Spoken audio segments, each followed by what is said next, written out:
الحمدللہ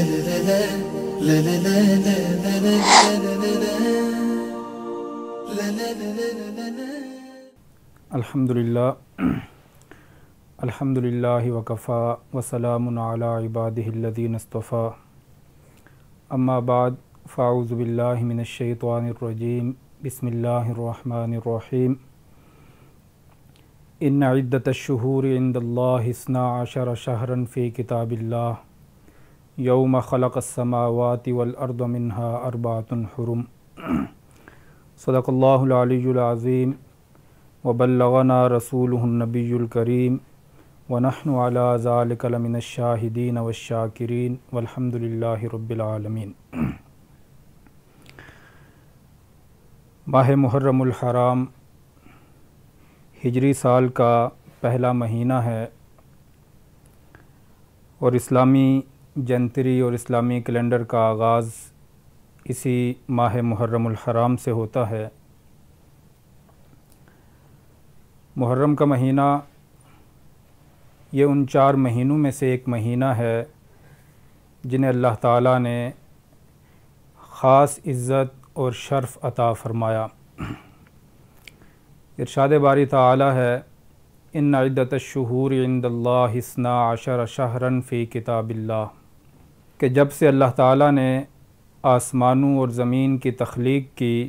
اس وقت سے اللہ کے نزدیک مہینوں کی تعداد 12 ہی رہی۔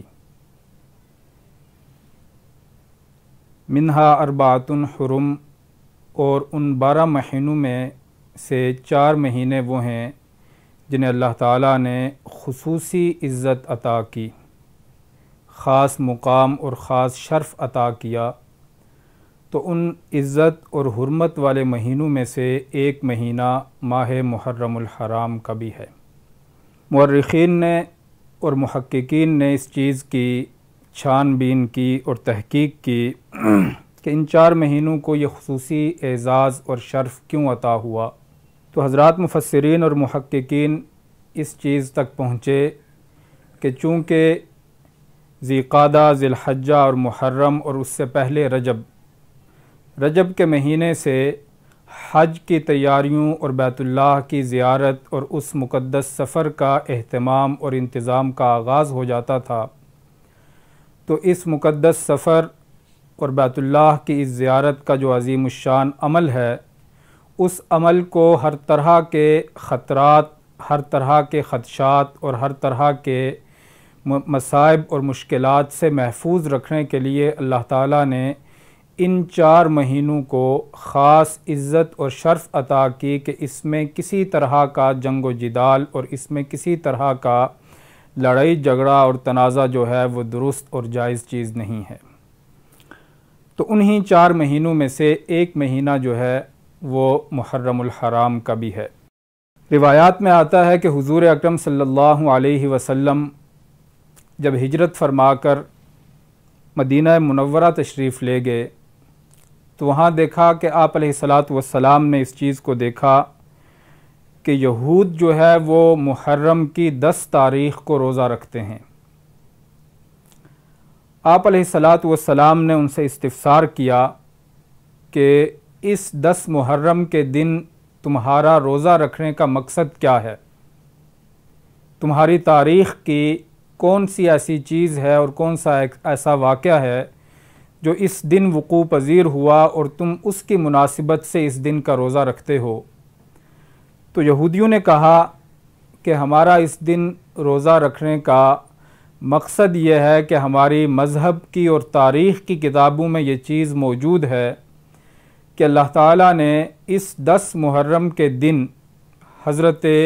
موسیٰ علیہ السلام کی قیادت میں بنی اسرائیل کو فرعون کے ظلم و ستم سے نجات عطا کی تھی۔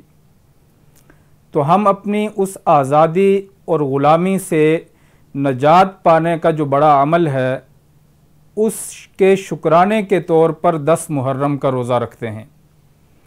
تو آپ علیہ السلام نے جب ان کی بات سنی تو فرمایا کہ ہم تمہاری نسبت حضرت موسیٰ علیہ السلام کے زیادہ قریب ہیں، تو ہم ان کو ملنے والی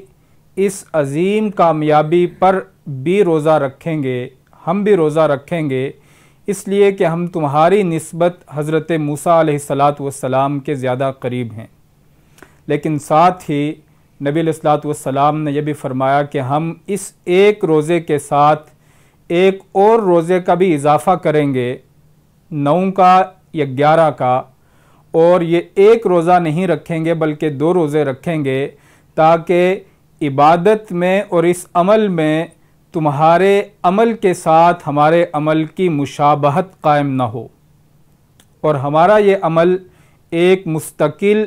اور الگ اور امتیاز پر مبنی جو ہے وہ عمل بن سکے۔ تو یہ اس ماہ محرم کے جو ایام ہیں،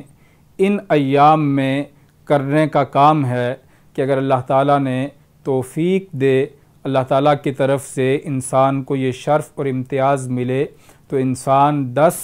اور اس کے ساتھ 9 کا یا 11 کا دن ملا کر روزہ رکھے۔ اسی طرح اس ماہ محرم کے دیگر جو اعمال ہیں، کرنے کی چیزیں ہیں،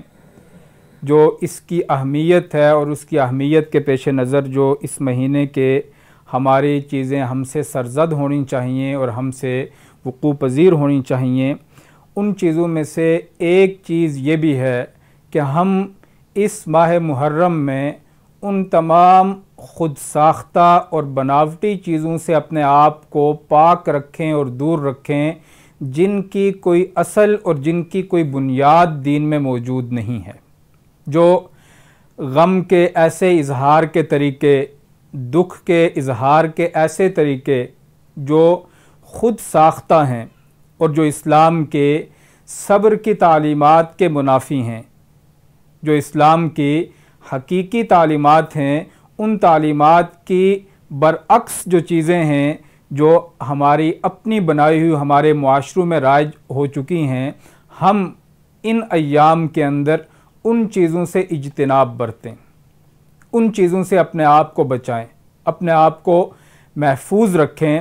اور ایسے انداز اختیار کرنا، ایسے اعمال اپنانا، ایسے رسوم اور رواج کو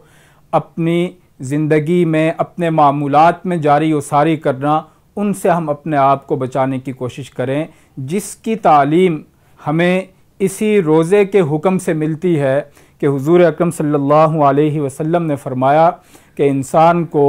اپنے طرز عمل میں، اپنی عبادات میں، اپنے رویوں میں، اپنی زندگی کے تمام معاملات میں اس چیز پر خصوصی نگاہ رکھنی چاہیے اور اس چیز پر خصوصی توجہ دینی چاہیے کہ کوئی بھی ایسا عمل اس کی ذات سے سرزد نہ ہو جس عمل کی وجہ سے اس کی مشابہت کسی ایسے طبقے کے ساتھ،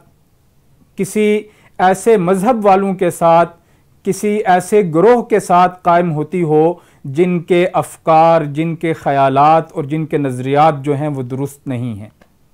تو اس کی تعلیم بھی جو ہے ہمیں اسی روزہ رکھنے کا جو حکم ہے اور روزہ رکھنے کا جو عمل ہے اس سے ہمیں ملتی ہیں۔ تو یہ چند چیزیں ہیں جو اس ماہ محرم کی مناسبت سے اور اس اسلامی جنتری اور کیلنڈر کا جو پہلا مہینہ ہے، حرمت اور عزت والا مہینہ، اس کے مناسبت سے ہماری توجہ کو اپنی جانب چاہتی ہیں کہ ہم ان تمام چیزوں کی جانب توجہ کر کے اس ماہ محرم کا اور اس ماہ مبارک کا اور اس عزت اور حرمت والے مہینے کا استقبال کریں۔ اللہ تعالی ہمیں سمجھنے کی اور عمل کرنے کی توفیق عطا فرمائے۔